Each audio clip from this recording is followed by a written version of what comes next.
Hey everyone, I'm Mark from Novation. I'm here today at the legendary DJKit Studios, aka the Ratcave, and I'm here today to give you a full overview of the brand new Novation SL Mk3. So the SL Mk3, if we take a look, the first thing that immediately strikes you is the 5 OLED screens that we have almost at the top of the unit.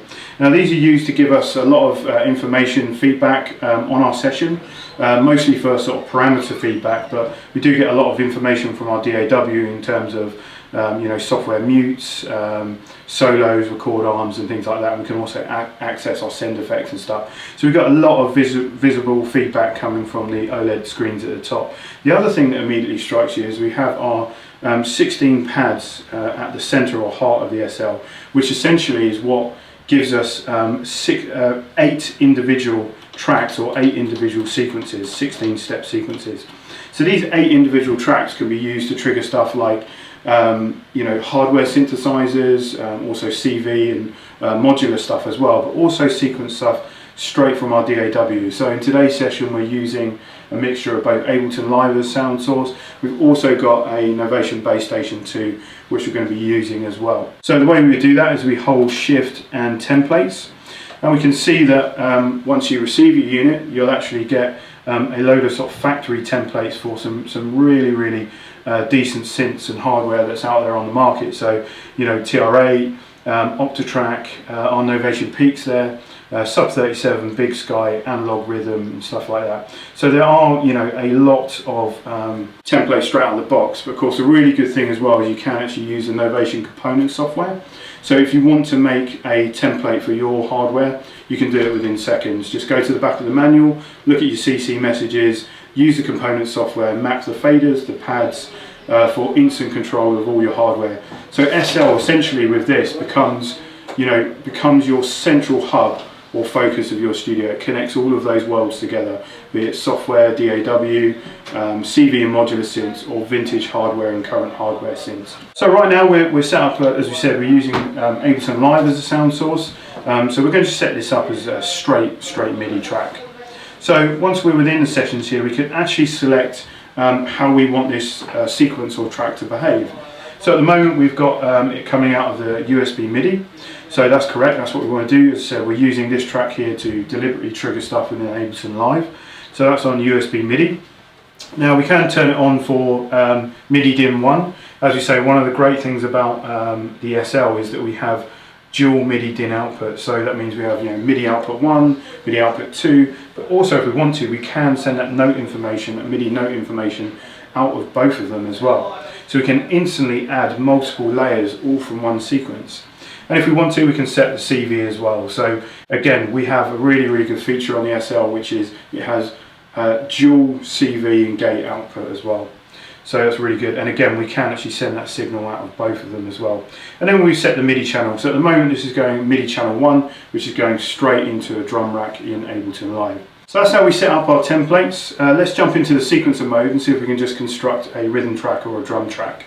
So the way we do that is we just jump into sequencer, and we're in the step sequence view. So if we hit play now, we can actually see that our playhead is running through our 16-step sequence. There's actually 2 ways of inputting notes into the sequencer. If we want to, we can just find our kick drum sound there. We can actually press and hold that note, and then we can just drop it into the sequencer, just into a standard kind of 4/4 rhythm. So we've got a clap sound there as well. Now the good thing about the sequencers on the SL, they're actually polyphonic, so what that means is we can actually layer up to 8 sounds per step as well. So we find this clap and we actually want that on the 2nd kick drum and the 4th kick drum. So you can see how really quickly and easy it is just to build up sounds within our sequence. And those that are familiar with our circuit Groovebox sequencer as well, they'll be right at home with the SL. So we're just going to find that hat there as well. So as I said, there's 2 ways that you can actually input information into the sequencer. We just place notes into the sequence, but if we hit record as well, find that hat sound, we can just input stuff straight in and play it in live. Now the main difference between inputting them in, just dropping them into the sequence is they're played at full velocity, but of course as we play and record at the same time, it's actually tracking how hard we actually press down the keys as well. So we can just find that sound, and we can really busy up this kind of hi-hat pattern.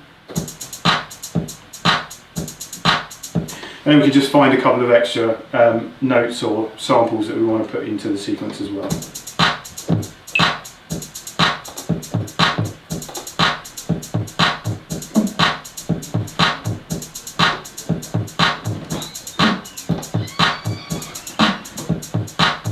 So really quickly, easily, we just kind of crafted a drum pattern into the 16-step sequence and patterns as well. So what we're going to do is just move on to track 2.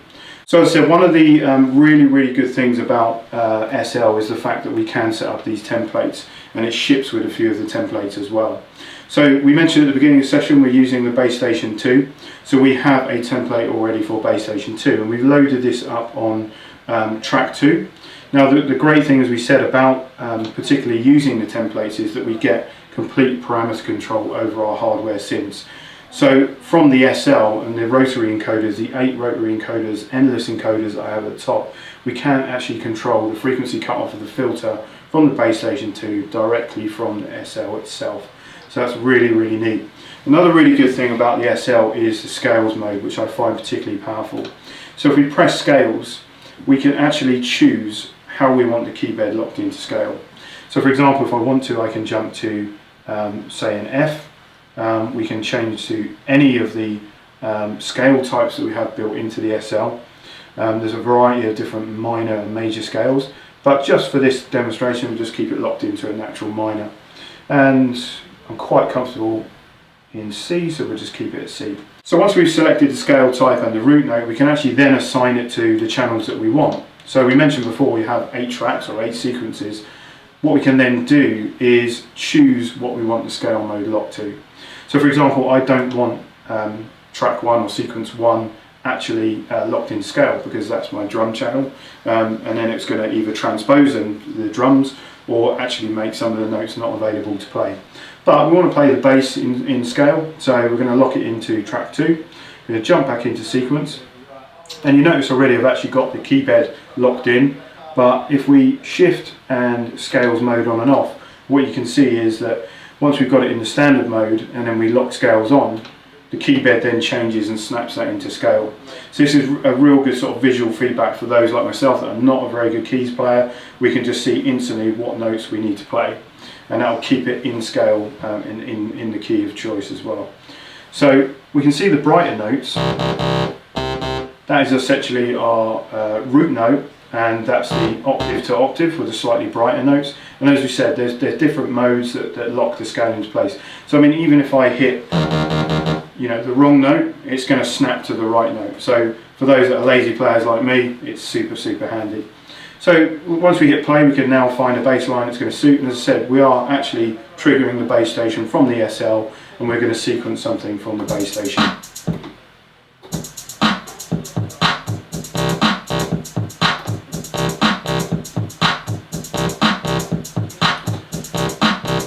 So just a real kind of simple bass line there, using the Bass Station 2 and the scales mode.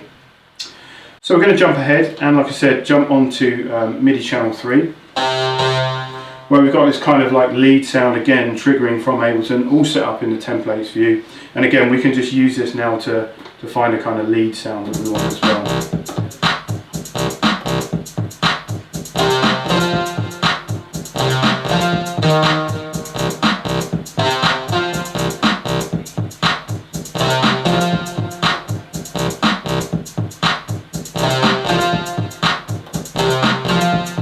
Again, just some real kind of simple notes. However, what I want to demonstrate next is actually the patterns mode as well.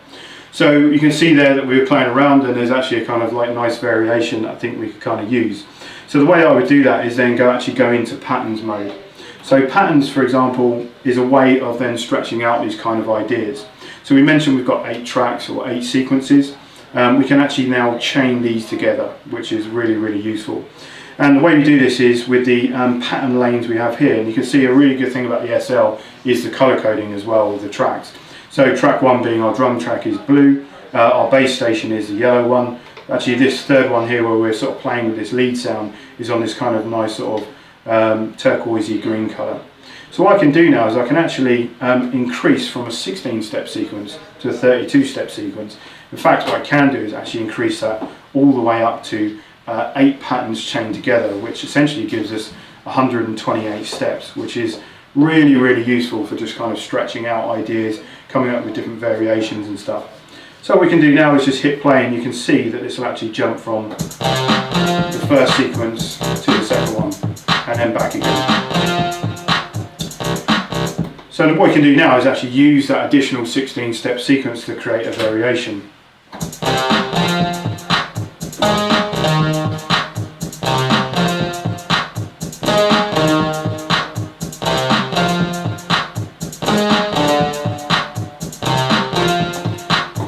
And if we purposely hit a duff note there we don't like, we can just jump into that sequence. So that actually happened on the second 16-step sequence. Jump into the step view, actually find that note, and we can actually delete it by holding that step and then taking that out, and then we can just check that and see if that's right. So really, really easy just to input notes per step and just clear stuff and take stuff out really, really easily. So we'll just go back into patterns view and we'll just chain those two together. That's a really, really good way of just creating a really simple variation.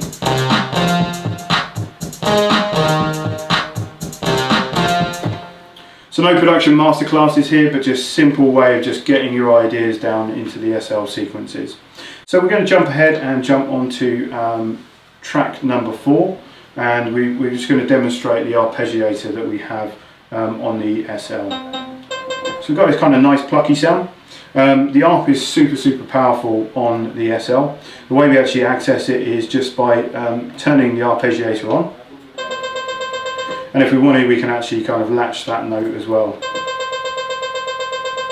So we turn latch off. So let's just find something to go in.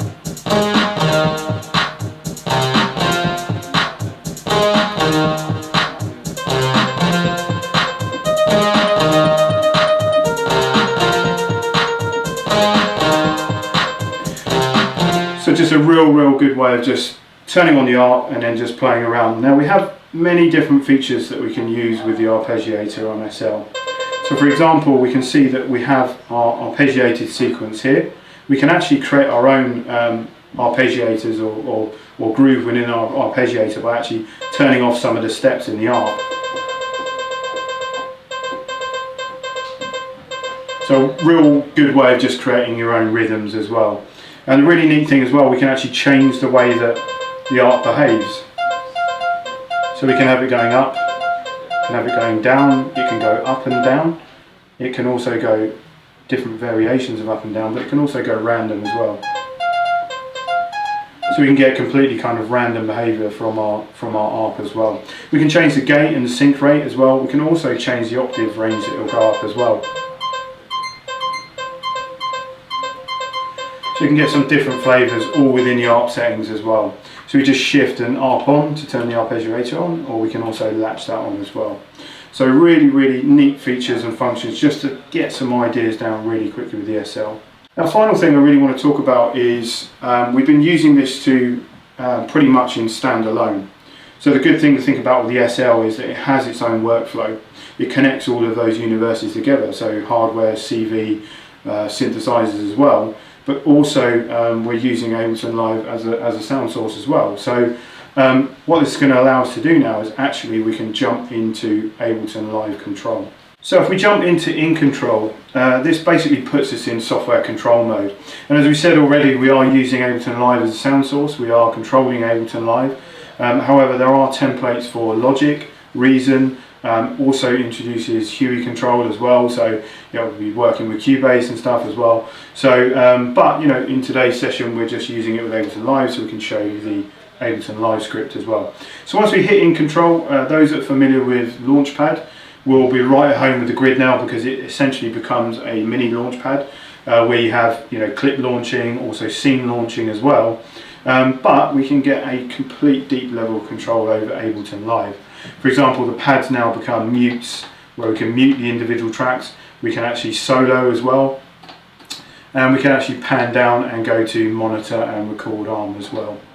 So really, really deep level control. We have track control, so we've got track volume control over all of the channels in our project. we can actually track across. So if we go beyond 8 channels or 8 tracks, we can actually pan across the others, including the return tracks like reverb, delay and master. But also it becomes pretty powerful with our encoders as well. So for example, throughout the session you've heard us triggering the 808 kit, and what I can do now is go into the 808 kit and I can actually tweak some of the parameters within the 808 kit as well. So we get full control over Ableton Live's devices. Now, one of the questions that tend to get asked about the SL is third-party support. Well, it's actually not really needed with third-party plugin support, because if you're at home using a lot of the big sort of synth plugins like Massive, Serum, etc. What we can actually do is, you notice I've got Massive on a channel here. We're not playing anything, but we have no parameter controls on the screens at the moment. But let's say I wanted to control any of the parameters within, like the effects, the filter. We can start clicking on these, and you can see on the SL they're now populating the screen. So we've got complete parameter control over our third-party software plugins as well. And we can just keep clicking on all of the parameters we want, and we actually get banks and banks of parameter control. So it's beautifully intuitive, and that's the same for the reverb on the return track, the delay and the master as well. So really hands-on control with Ableton Live and your chosen DAW software as well. So that's how we can get complete hands-on with our live software or our DAW software. And of course, once you've built up your 8 tracks, you're probably going to want to start getting ideas down. So in control or software in control mode, especially with live, what we can then do is bounce all of that MIDI note information that we've used on the SL straight into the MIDI channel or a clip channel within Ableton Live. So we can just essentially hardware bounce our ideas straight into our Ableton Live project as well. So last thing I want to talk about is actually jumping back out of the in control software back into the standalone mode, just to finally talk about the sessions. So sessions actually allows you to save 64 different sessions to the unit itself. So all of that included is all of your note information, velocity settings, all the patterns, so chaining all of the 8 16-step sequences together with each track as well. So all of those velocity settings, and of course it does do automation as well, so it will store the automation into your session, and it does 64 sessions. So it's a really deep unit as well. And don't forget, on the back, connection wise, we've been using the MIDI output, so we've been using that to trigger the base station 2. We have another MIDI output and a MIDI through, and we also have dual CV and gate output as well. So that's been a very brief overview of the brand new Novation SL Mk3. For more information on pricing and availability, please visit the DJKit.com website.